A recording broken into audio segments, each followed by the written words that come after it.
तो बिहार बजट 2026 क्या वाकई बिहार बदलने वाला है? आज के इस खास विश्लेषण में हम इसी अहम दस्तावेज को डिकोड करने जा रहे हैं। ये जो बजट पेश हुआ है ना, ये सिर्फ पन्नों पर लिखे कुछ नीरस आंकड़े नहीं है। ये एक विकसित बिहार की पूरी रूपरेखा है, एक बड़ा विजन है। एकदम सीधे तथ्यों और डेटा के आधार पर हम ये समझेंगे कि आखिर इस बार के बजट में ऐसा क्या है जो हर तरफ सुर्खियां बटोर रहा है। तो चलिए बिना किसी देरी के सीधे इस बजट के विशाल पैमाने को समझते हैं। 3,47,589 करोड़ रुपए। जी हाँ, सही सुना। ये कोई आम आंकड़ा नहीं है, बल्कि ऐतिहासिक है। राज्य सरकार के इतिहास में अब तक का ये सबसे बड़ा बजट है और ये साफ दिखाता है कि बिहार अपनी आर्थिक सीमाओं को कितनी तेजी से आगे बढ़ा रहा है। अगर पिछले वित्तीय वर्ष से इसकी तुलना करें ना, तो इसमें 9.68% की शानदार ग्रोथ देखी गई है। मतलब बिल्कुल साफ है, विकास के कामों के लिए पहले के मुकाबले कहीं ज्यादा तिजोरी खोली गई है। अब जरा इस दूसरे दिलचस्प आंकड़े पर गौर करते हैं। 14.88%। आने वाले वित्तीय वर्ष 2026-27 के लिए ये हमारी लक्षित आर्थिक विकास दर है। सच कहा जाए तो ये एक बेहद महत्वाकांक्षी टारगेट है। राष्ट्रीय औसत के मुकाबले अगर इसे देखें तो ये दर चीख चीख कर कह रही है कि बिहार बहुत लंबी छलांग लगाने की तैयारी में है और इसी तेज रफ्तार को पकड़ने के लिए इतने भारी भरकम बजट का पूरा ताना बाना बुना गया है। तो अब सबसे बड़ा सवाल, किसको कितना पैसा मिला? आइए इस विशाल बजट का सेक्टर वाइज बंटवारा देखते हैं। इस बंटवारे को देखते ही एक बात बिल्कुल साफ हो जाती है, शिक्षा आज भी राज्य की सबसे बड़ी प्राथमिकता है। कुल बजट का करीब 20% हिस्सा, जो कि 68,000 करोड़ रुपए से भी ज्यादा बैठता है, वो सीधे शिक्षा और उच्च शिक्षा पर खर्च हो रहा है। इसके ठीक बाद नंबर आता है रूरल डेवलपमेंट यानी ग्रामीण विकास का, जिसे करीब 18% हिस्सा दिया गया है। वहीं स्वास्थ्य सेवाओं के खाते में लगभग 8% गया है, यानी बुनियादी पढ़ाई लिखाई और गांवों की तरक्की पर सबसे ज्यादा जोर है। अब आते हैं एक बहुत ही टेक्निकल लेकिन बेहद जरूरी चीज पर, जिसे कहते हैं पूंजीगत व्यय या कैपिटल एक्सपेंडिचर। आसान भाषा में समझें तो ये वो पैसा है जो रोजमर्रा के खर्चों या सैलरी बांटने में नहीं जाता, बल्कि ये जाता है लंबे समय तक टिकने वाली संपत्तियों में, जैसे नई सड़कें, पुल और बड़े अस्पताल बनाने में। इस बार के बजट में इसे 18.26% रखा गया है, जो करीब 63,000 करोड़ रुपए बनता है। ये सच में एक बहुत ही पॉजिटिव ट्रेंड है, क्योंकि यही वो निवेश है जो कल को नए रोजगार और आर्थिक अवसर पैदा करेगा। चलिए अब रुख करते हैं इस बजट के सबसे बड़े ऐलानों और नई योजनाओं की तरफ। राज्य के इंफ्रास्ट्रक्चर को तो जैसे पंख लगने वाले हैं। कनेक्टिविटी सुधारने और सफर का समय बचाने के लिए पूरे 5 नए एक्सप्रेसवे बनाने की घोषणा हुई है। यही नहीं, हवाई सफर को आसान बनाने के लिए सुल्तानगंज, रक्सौल और राजगीर में नए एयरपोर्ट्स की भी तैयारी है। और हाँ, सबसे रोमांचक बात, बिहार को पूर्वी भारत का एक प्रमुख टेक हब बनाने के लिए एक बड़े आईटी हब के निर्माण का भी लक्ष्य रखा गया है। जाहिर है, इससे इन्वेस्टमेंट के नए रास्ते खुलेंगे। बात सिर्फ कंक्रीट और सड़कों की नहीं है, हेल्थ और एजुकेशन में भी बड़े बदलावों की तैयारी है। 10 नए सरकारी मेडिकल कॉलेजों पर तेजी से काम चल रहा है। पटना के मशहूर पीएमसीएच को तो 5400 बिस्तरों वाला वर्ल्ड क्लास अस्पताल बनाया जा रहा है।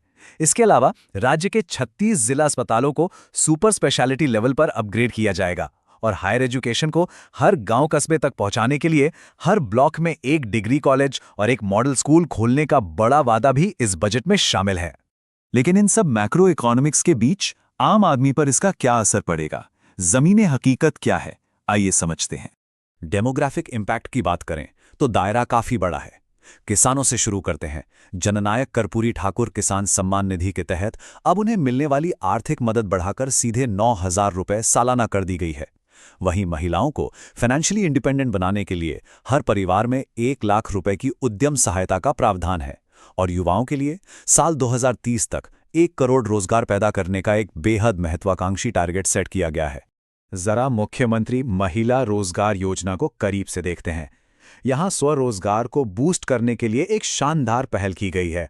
नियम बिल्कुल सीधा है, प्रति परिवार एक महिला को अपना बिजनेस शुरू करने के लिए 1 लाख रुपए की आर्थिक मदद दी जाएगी। ये सिर्फ पैसे का लेन देन नहीं है, ये असल में महिला सशक्तिकरण और उन्हें सच में आत्मनिर्भर बनाने की दिशा में एक बहुत बड़ा कदम है। अब इस एक और अहम आंकड़े पर नजर डालते हैं। 94 लाख। हाल ही में हुए जाति आधारित सर्वेक्षण के डेटा का इस्तेमाल करके राज्य में लगभग 94 लाख गरीब परिवारों की पहचान की गई है। इस बजट में एक बहुत ही सधा हुआ टारगेटेड अप्रोच अपनाया गया है। लघु उद्यमी योजना के जरिए इन परिवारों को गरीबी के दुष्चक्र से बाहर निकालकर माइक्रो एंटरप्रेन्योर बनाने का एक पूरा ब्लूप्रिंट तैयार है। खूबियों की बात तो हो गई, लेकिन अब जरा सिक्के का दूसरा पहलू भी देख लेते हैं। चुनौतियां क्या हैं और उपलब्धियां क्या? एक तरफ तो राजकोषीय अनुशासन यानी फिस्कल डिसिप्लिन को बहुत अच्छे से मेंटेन किया गया है। राज्य का राजकोषीय घाटा 2.99% पर कंट्रोल में है, जो कि 3% की अनिवार्य लिमिट के बिल्कुल अंदर है। और तो और 0.09% का रेवेन्यू सरप्लस भी अनुमानित है।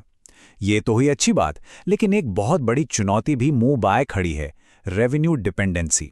इतने विशाल बजट को फंड करने के लिए राज्य अभी भी केंद्रीय करों और अनुदानों पर करीब 73% तक निर्भर है।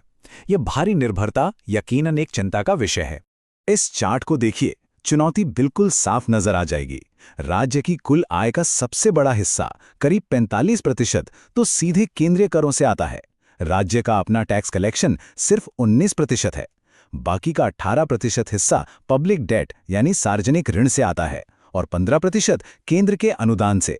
मतलब एकदम क्लियर है, राज्य के अपने आंतरिक कमाई के स्रोत अभी भी काफी सीमित हैं और इन्हें बढ़ाने पर गंभीरता से काम करना होगा। और इस बात पर मोहर लगाता है 16वें वित्त आयोग का ये बेहद अहम ऑब्जर्वेशन। आयोग ने साफ कहा है कि हमारे जो स्थानीय निकाय हैं, चाहे वो ग्राम पंचायतें हों या शहरी निकाय, वो अपनी खुद की कमाई के स्रोतों का इस्तेमाल ही नहीं कर पा रहे हैं। वो आज भी लगभग पूरी तरह से केंद्र और राज्यों के अनुदानों पर ही टिके हैं।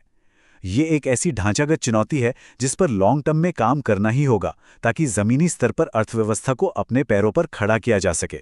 तो चलिए इस पूरे विश्लेषण को समेटते हैं और नजर डालते हैं बिहार के भविष्य पर। अंत में सबसे बड़ा सवाल यही घूम फिर कर आता है, क्या ये बजट वाकई बिहार को बदल देगा? दस्तावेज में किए गए वादे तो बहुत बड़े और शानदार हैं, चाहे वो 1 करोड़ नौकरियों का लक्ष्य हो, चमचमाते एक्सप्रेसवे हों या महिलाओं को आत्मनिर्भर बनाना। लेकिन असली परीक्षा तो जमीन पर होगी। सफलता इस बात पर निर्भर करेगी कि इन योजनाओं को कितनी ईमानदारी, कुशलता और पारदर्शिता के साथ लागू किया जाता है। उम्मीद है इस विश्लेषण से इस अहम बजट के हर एक पहलू को गहराई से समझने में पूरी मदद मिली होगी। अगर ये जानकारी काम की लगी हो तो इसे जरूर साझा करें और इस चर्चा को आगे बढ़ाएं। ऐसे ही एक और दिलचस्प और ज्ञानवर्धक विश्लेषण के साथ जल्द ही फिर मुलाकात होगी।